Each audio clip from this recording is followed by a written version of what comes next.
ভবানী প্রসাদ মজুমদারের লেখা ছেলের উক্তি জবর যুক্তি। মাকে ডেকে বললে সেদিন 8 বছরের বিলে, সত্যি বলো কোত্থেকে মা আমায় এনেছিলে?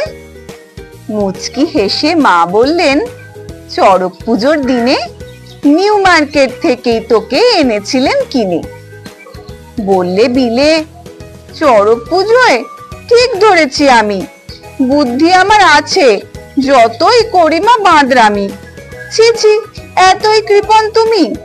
চড়ক পুজোর সেলে সস্তা দামে রিডাকশনে আনলে কিনে ছেলে, সেই জন্যই তো আঙুলগুলো এমন ছোট বড়। কম দামেতে কিনলে জিনিস হবেই অমন্তর।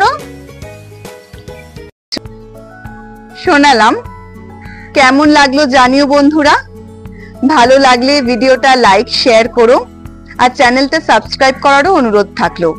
সাবস্ক্রাইব বাটনের পাশে যে বেল আইকন থাকে তাতে প্রেস করে রাখলে আমার যে কোনো নতুন কবিতার ভিডিওর যে নোটিফিকেশন তা তোমরা সাথে সাথেই পেয়ে যাবে। ভালো থেকো সবাই, সুস্থ থেকো, আনন্দে থেকো।